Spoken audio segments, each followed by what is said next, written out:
Welcome to Lost Relation Chronicles. At 7 o'clock in the morning, my wife was out in the driveway, washing her car again. A 1965 yellow Corvette convertible I'd bought her for our 25th wedding anniversary. It was meant to be a special gift, and I'd hoped it would be worth the $20,000 price tag. I couldn't have been more wrong. Megan had been having an affair with a guy from my office complex. She thought she was being discreet, but that was far from the truth. Her meetings with him were careless, and he couldn't keep his mouth shut. I learned what was happening when I started noticing the knowing smirks and whispered jokes from some of the guys in the break room. It didn't take much to piece it all together. Victor Harlan had been enjoying more than just casual lunches with my wife, and he was openly bragging about it. Their affair had been going on for over 6 weeks. I'd confronted Megan about the rumors twice, making it clear that I wanted whatever was happening between her and Victor to stop. Each time, she flatly denied it and acted deeply offended that I would even question her loyalty after 25 years of marriage. We got married right out of high school, and looking back now, I realize we were just too young. Maybe it was puppy love, or just an impulsive teenage crush, but whatever it was coming to an end. We had one daughter, Diane, a high school senior on the verge of graduating. In less than a month, she'd be leaving for Iowa State University. Over the years, I'd had my share of chances to stray, but I'd held back, determined to keep the marriage intact. Now, it felt like that effort had been for nothing. If it weren't for Victor's big mouth, I might never have known about Megan's affair. The thought gnawed at me. Had this happened before, and I'd been too blind or too trusting to see it? I'd always believed in her, never questioning her loyalty. Victor typically took Wednesdays off, and I had a hunch Megan would spend as much time preparing herself for the day as she was obsessing over her cherished car this morning. "Dad, are you dropping me off on your way to work?" Diane's voice brought me back to the moment. She was ready to leave, so I drained the rest of my coffee and grabbed my keys. As we headed out the door, I paused next to Megan, who was still fussing over the Corvette in the driveway. "This is the last time I'm bringing it up. Stop seeing Victor Harlan." My tone was firm. She shot me a cold, sharp glare. "For the last time, Eric, there's nothing going on between me and Victor. Whoever's feeding you this crap is just trying to get under your skin. Stop working yourself up over something that isn't happening." Megan turned back to drying her car, ignoring me completely. I stood there for a moment, staring at her, before shaking my head and walking to the car. As I backed out of the driveway, the silence inside was heavy. Diane stared out the window, clearly upset. "What's wrong?" I asked, breaking the tension. "Why are you being so moody?" Without turning to look at me, she replied, "Dad, how long are you going to let her get away with this? It's been going on for a while now, and I'm having a really hard time dealing with it. Honestly, I'm as disgusted with you for not doing anything as I am with her for what she's doing. Thank God I'm leaving in a couple of weeks." Her words hit me like a punch to the gut. I gripped the wheel tighter. "What are you talking about? What exactly is it that you're putting up with? Is your mother doing something at home I don't know about?" "No, Dad. It's Margie Harlan. She's been dumping on me every day about my 304 mom, stealing her dad away from their family. Her parents have been divorced for over a year, but she only started going off on me about 3 weeks ago. Apparently, her mom knows all about what's going on between Mom and Mr. Harlan and complains about it constantly at home. Margie's life is a mess, and she's taking it out on me." I felt my stomach churn. The situation was worse than I'd thought, and now it was dragging Diane into the middle of the mess. "Sorry, I didn't realize you were catching heat over this," I said, guilt creeping into my voice. "I've asked your mother 3 times to stop, and every time, she's just denied it. I'll handle it today, I promise." Diane gave me a look that said she didn't believe a word of it. "Thanks for the ride. Anyway, Dad." She closed the car door and walked toward the school, her shoulders stiff with frustration. Watching her disappear into the building, I knew it was time to end this mess once and for all. I knew exactly where Victor Harlan lived. After his divorce, his ex-wife had taken the kids and moved in with her parents. Victor had tried to sell their house, but the mortgage left him too underwater to make it work. Between alimony and child support, he was barely scraping by to keep up the payments. For the past month, I'd been steering clear of the office break room to avoid the smug remarks and veiled digs at my expense. This morning, I stopped at a coffee shop on the way in, a small attempt to steady myself before facing the day. Once I arrived, I made sure to be seen, exchanging a few words with coworkers to confirm my presence. Then I told my secretary, Helen, that I'd be tied up in meetings on the 3rd floor over lunch and for the rest of the day. She promised to hold my messages until I returned. It was almost too easy to slip out the back door, slide into my car, and drive away. I parked down the street from Victor Harlan's house and waited. It didn't take long, about 20 minutes, before Megan's Corvette pulled up. To my disgust, she had her own garage door opener for his place. She drove in, and the door closed behind her as if she belonged there. I waited another 30 minutes, letting the minutes drag by until I was sure they'd be settled inside. Then, I got out of my car and casually walked up to the house. The side door to the garage was unlocked, just as I'd hoped. No one saw me slip inside. Megan's Corvette sat there with the convertible top down, parked alongside Victor's little BMW. One of those Z cars, or something like that. I didn't know much about cars, but I could tell it was pricey. Megan had left her purse sitting on the seat of the Corvette, a careless little detail that only fueled my anger. I could have barged into the house, caught them red-handed, and confronted them in the act. But that wasn't my plan. I didn't need to see it to know it was true. My eyes fell on a 5-gallon can of gasoline near Victor's lawnmower. It was full enough to do the job. Carefully, I poured gasoline over both cars, soaking the interiors and drizzling the rest around the shop's storage area. When I was done, I struck a match and tossed it. The fumes ignited instantly, and flames began to lick at the cars and walls. By the time they realized what was happening, it would be too late to save anything. I moved quickly, slipping out of the garage and heading back to my car. As I turned the corner, I caught a glimpse of thin wisps of smoke rising in my rearview mirror. My heart pounded, but I stayed calm, driving back to work as if nothing had happened. 10 minutes later, I walked into the office and told Helen the meeting had been canceled. I settled back at my desk, the picture of normalcy. It was as though I'd never left the building. When I got home, Diane was in the living room watching TV. Megan was nowhere to be found, and Diane had no idea where she was. A wave of unease crept over me. Had the two of them been trapped in the house, overcome by smoke, burned alive? Or were they at a hospital, being treated for injuries? Regret began to gnaw at me when the phone rang. It was Megan's sister, Nicole. "Hi, Eric. It's Nicole. I just wanted to let you know Megan is over at my place. She had an accident with the Corvette. She's fine, but the Corvette is completely wrecked. She's a little shaken up and can't talk right now. I'll bring her home later tonight, and she can explain everything then. Do you want us to come and pick her up?" I asked, trying to sound concerned. "No, Eric. She's really upset, and I think it's best if she stays here for a while. I'll bring her home later when she's feeling better. She's sorry about the car." "Okay. Do you know where the car is now?" "I'm not sure. I think it was towed to a lot somewhere. Megan can fill you in when she gets home." "Thanks, Eric. I knew you'd understand." When I hung up, I couldn't stop the grin that spread across my face. Diane noticed but didn't say a word. Instead, she gave me a knowing smile, and we both turned back to the TV. "I think you should take my car and drive over to Aunt Nicole's place," I suggested. "Your mom had an accident with the Corvette and doesn't seem ready to talk to me about it.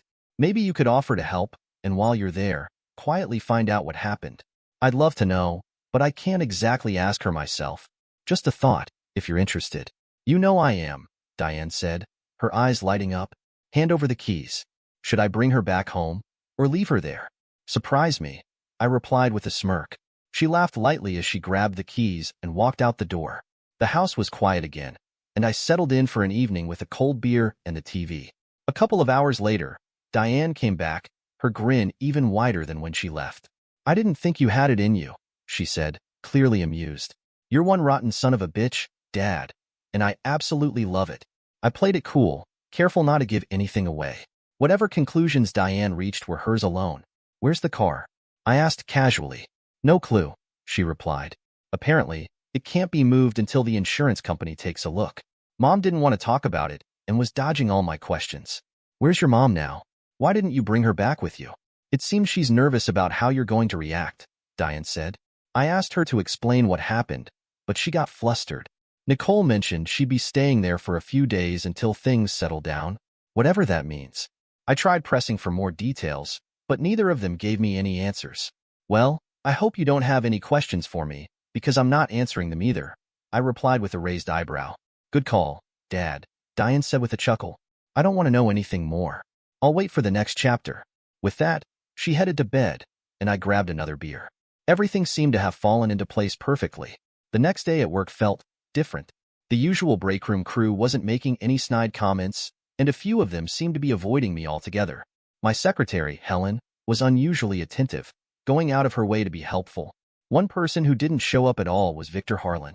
I didn't ask about him, and no one volunteered any information. Around midday, a small bouquet of daisies arrived at my desk. The attached note simply read, "Thank you." Victor's ex-wife's name was Linda Harlan.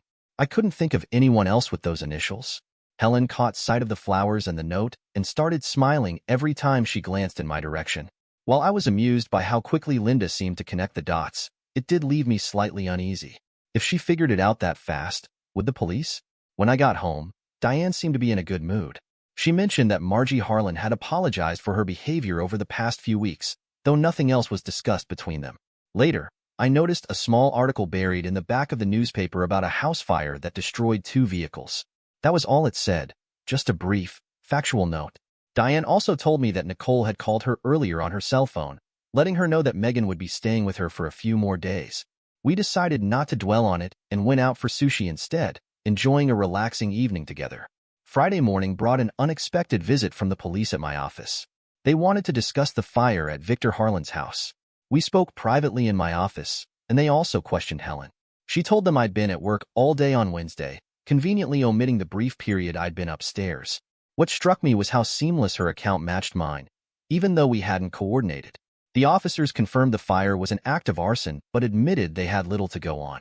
Interestingly, they carefully avoided mentioning my wife or her connection to the situation, which I found curious. Even more puzzling was Helen's decision to cover for me. Without hesitation, she had stuck her neck out. On Saturday, Diane took care of the laundry and housework while I tackled the yard. That evening, we ordered a pizza and rented a pay-per-view movie. We both avoided any mention of the fire or the drama surrounding it, silently agreeing to focus on lighter things.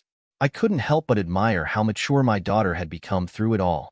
Megan came home on Sunday wearing clothes that her sister, Nicole, had given her. I considered asking where her own clothes were but decided against it. She spent most of the day in her room, keeping to herself. Diane prepared supper for the 3 of us, but Megan barely ate and seemed withdrawn. The topic of the Corvette, or anything related to recent events, remained unspoken. That night, I slept on the couch. By Monday morning, the atmosphere at work had shifted. Helen was in high spirits, and the usual group of sarcastic jokesters had all but vanished. Many of the male employees seemed to avoid making eye contact with me, which I found amusing. As for Victor, he had taken a week of vacation, leaving his absence as another piece of the puzzle. I contacted my auto insurance agent and asked them to stop by the house to collect the necessary information for the Corvette's claim directly from Megan. I made sure not to say anything that would hint I knew more than I should. Conveniently, I happen to know that when a car burns up in a garage, it falls under the homeowner's insurance rather than the auto policy. That meant Victor's insurance company would likely have to cover the cost of Megan's car. I was curious to see how this would all play out. Both the arson investigation team and the insurance company confirmed that the fire was indeed set intentionally. After reviewing Victor Harlan's financial situation, the insurance company decided to deny the claims unless he could prove he wasn't responsible for the fire. They suspected that the fire might have been set to benefit him financially, giving him a potential motive. The police shared the same suspicion, but they still needed solid proof to accuse him directly. When I got home, Diane was there alone. She handed me a note from Nicole, explaining that she had taken Megan to the doctor for some sedatives and that Megan would be staying at her house for a few more days. There were some papers from the insurance agent on the coffee table, but I didn't bother looking at them. Diane and I decided to go out for dinner at Red Lobster. Officially, I still had no idea where Megan's car was or what had happened to it. All I knew was that the Corvette had been destroyed in the fire. It struck me as odd that no one was providing any clear answers. The next morning, I made a quick call to Nicole. "Hi, it's Eric. I just wanted to say I appreciate everything you're doing for Megan." "Thanks, Eric. I think she needs to stay here a little longer. The doctor gave her some pretty strong medication." "I'm fine with that. I just have 2 questions. I understand her car was involved in a fire, and I'd like to know where it was when the fire started and why it was there. Call me later today with answers to both of those questions. If I don't hear from you or get a response, I'll be bringing all of Megan's belongings over to your house tonight. Do you understand?" "Eric, under the circumstances, I think you're being unreasonable. Megan's under a lot of stress right now. This isn't going to help her. I'm not expecting answers from Megan. I expect them from you. You know what's going on. Either you tell me, or Megan becomes your permanent house guest. Do you understand?" "I understand, Eric. I'll do my best." Helen was in a good mood that morning, full of energy and cheer. I was hoping that was a positive sign. "I've arranged a luncheon for you, Mr. Harper. You'll be meeting Linda Harlan at the Olive Garden at noon. She'll have a table reserved for you when you arrive. I wasn't thrilled about having lunch with Victor Harlan's wife, but I felt like I should. The best I could do was try to be courteous. I glanced over at Helen. Would you like to join me? I'd rather not be alone in this situation. Sorry, boss. I'd be happy to join you for dinner, but lunch isn't my thing. I caught a subtle smile as she walked away. What did she mean by that? I never gave any indication to Helen or anyone else at work that I might be available. That was a clear line I didn't cross. Maybe my status as potentially divorced was starting to get some attention from the women around me. What on earth could Linda Harlan want? Around 10 o'clock, Helen popped her head into my office. There's a Mr. Kyle Benson here to see you. Are you free? No, send him in, I replied. Kyle, married to Nicole, was a big guy with a gentle demeanor. He looked visibly nervous as he walked into my office and took a seat. I gave him a moment, silently waiting for him to speak. Nicole asked me to come see you, Kyle began, his voice shaky. She's worried you'll be angry with her because of what she has to tell you. Kyle, you look like you're about to crack. What's going on? Did I do something to cause this? I asked, trying to understand. No, Eric, it's not you. It's something I did. I lost my temper. It's never happened with Nicole before, and I'm scared. Scared? What could you possibly be afraid of?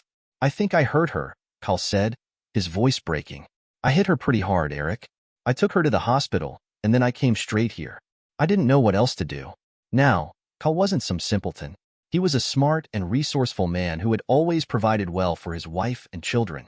His kids were grown and out of the house, but he had always been a good father. I never suspected there were issues in their marriage, and I figured Kyle didn't either. Why don't you start at the beginning, Kyle? We've got all the time you need. No rush, I said. Helen brought in 2 cups of coffee as Kyle took a few deep breaths, trying to calm himself. It only took a few moments before he seemed to relax. You're not going to get mad at me, are you, Eric? He asked nervously. No, I promise I won't lose my temper, I assured him. Nicole told me that Megan had a boyfriend, Victor something. I don't remember his last name. She was at his place when a fire broke out in the garage, and Megan's Corvette got burned up. Megan thinks you started the fire, but the police don't believe her. She's scared to come home now. She tried to over the weekend, but had some sort of breakdown. That's what I was supposed to tell you. I raised an eyebrow. That doesn't sound too traumatic. I'm still not sure why that's upsetting you so much. I started asking her a few questions to try and clear things up, Kyle continued. But the more I asked, the angrier Nicole got. What kind of questions? I prompted. Do you remember the 3-day cruise the girls took to Cancun last year? Kyle asked. Yeah, why? I replied, confused. I always felt something was off about that trip, Kyle said. For some reason, I linked that vacation to Megan's affair. I don't know why, but I just did. So, I asked Nicole if Megan had an affair while she was on that cruise, and she completely blew up. I'm guessing you didn't get an answer? I said. Oh, I did, Kyle replied, his voice tight. Not the one I wanted, though. She went on a rant for several minutes about how you and I were less than satisfactory husbands. She said that if we'd been more attentive in the bedroom, there would have been no need for them to cat around. That's the term she used. Cat around. That's when it hit me. Nicole was cheating on me too, just like Megan did to you. I'm sorry, Kyle, I said, feeling guilty. I didn't mean for you to get caught up in all of this. Things took a turn for the worse, Eric, Kyle said, his voice shaky. I kept pushing her to tell me who she was seeing. She laughed and said, which one? That's when I lost it. After I hit her several times, she was scared out of her mind. She'd never seen me like that before. 22 years together, and I'd never been violent until that morning. She begged me to stop, but I told her I wouldn't until she gave me names. She finally told me the 2 guys from the cruise were from their health club, Craig and Will something. That's when she gave me Victor's name as the guy Megan was seeing. I threatened to hit her again if she didn't tell me everything. I didn't care about the guys Megan was with, but I needed to know about the ones she was with. She mentioned Gavin Turner, a guy we went to high school with.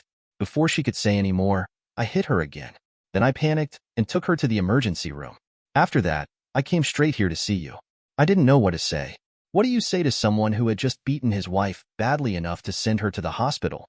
It seemed like Nicole had misjudged the gentle nature of her husband. She probably would have gotten away with it if she hadn't rubbed it in his face. Big mistake. We sat in silence for a few moments. What now, Kyle? I asked quietly. I don't know, he replied. I think I need help, Eric. Before I could respond, 2 uniformed officers pushed past Helen and walked into the room. "Which one of you bozos is Kyle Benson?" one of them demanded. Kyle raised his hand, and before he could react, the officers quickly slapped the cuffs on him and escorted him out. Helen brought me a fresh cup of coffee as I processed what had just happened. I had Helen contact a lawyer for Kyle before heading out for my lunch with Linda Harlan. When I arrived, Linda had already secured a table, but to my surprise, she wasn't alone.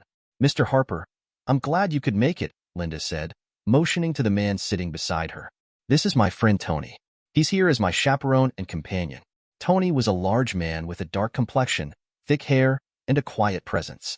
He sat next to Linda, but not too close. It was hard to gauge the nature of their relationship. The conversation was painfully dull.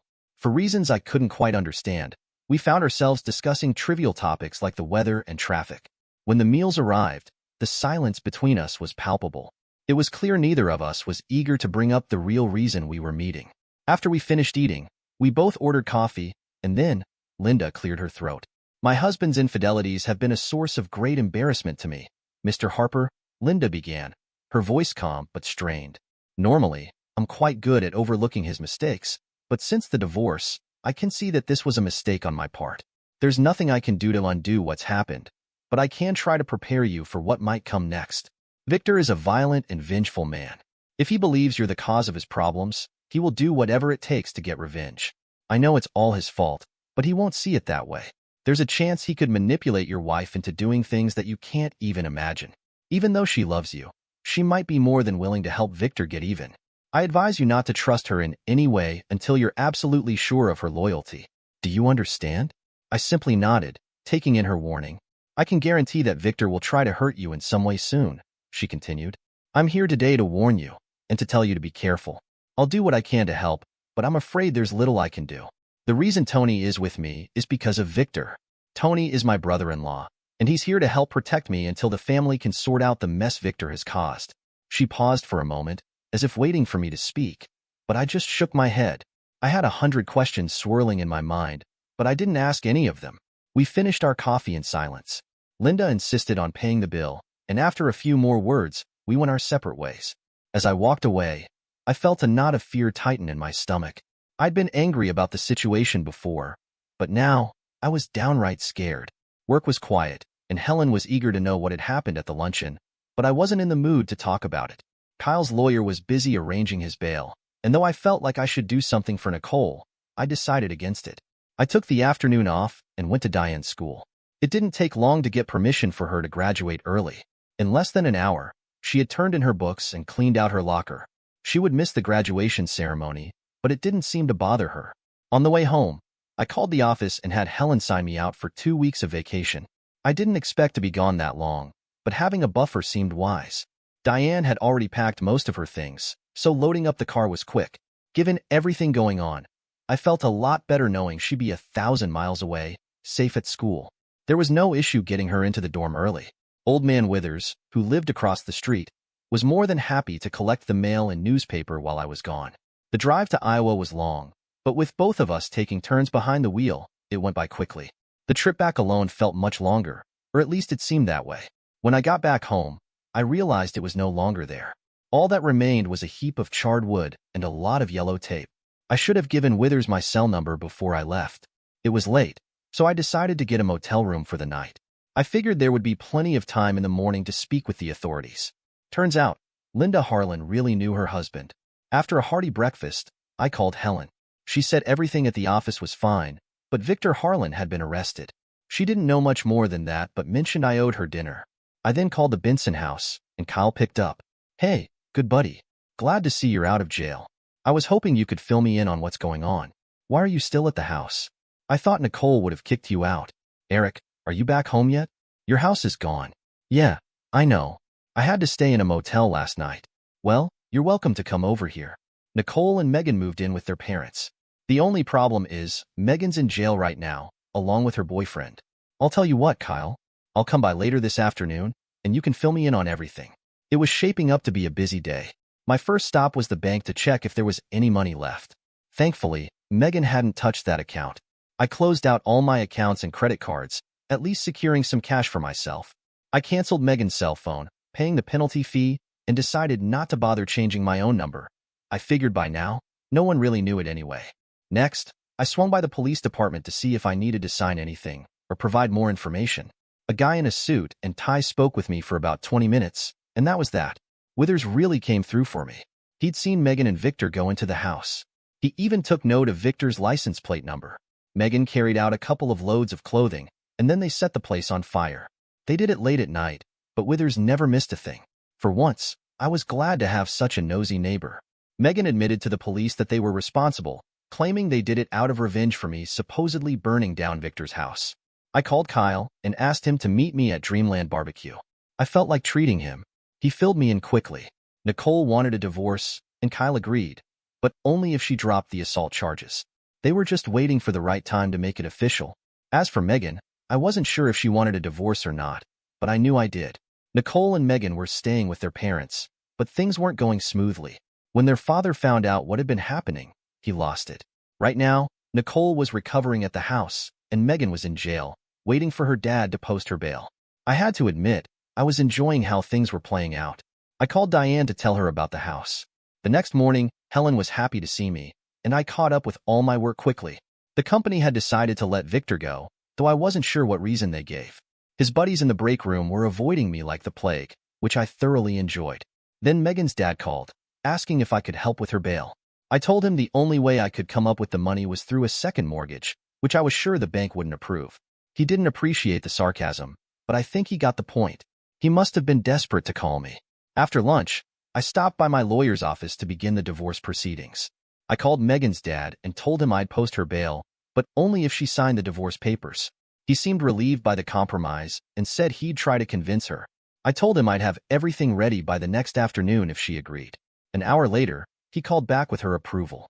The insurance company was hesitant about the claim. I insisted that Victor was responsible for burning down the house and that Megan wasn't directly involved, but they didn't buy it. I decided to step back and let them handle it internally. At this point, I was numb and just wanted everything to be over. Out of nowhere, the company offered me a transfer to Huntsville. It was an unexpected move, but a promotion nonetheless, and I appreciated the vote of confidence. Helen said she'd like to come with me. Over the next month, things started to settle down. Nicole healed from the well-deserved beating and gained a newfound respect for her soon-to-be ex-husband. Gavin Turner was found badly beaten behind a local strip club. He either couldn't or wouldn't say who was responsible.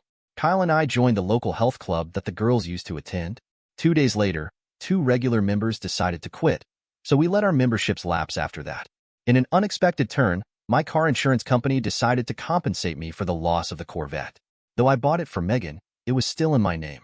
The homeowner's insurance claim is still unresolved. Megan testified against Victor and ended up with 2 years of probation, while Victor received a sentence of 7 to 10 years. Next week, Helen and I are heading to Huntsville. I'd love to share the details of our whirlwind romance, but I'll save that for another time. She's asking me to buy her a 1969 Mustang, and I'm seriously considering it. Dear listeners, please share your thoughts in the comments section below, and don't forget to like, share, and subscribe.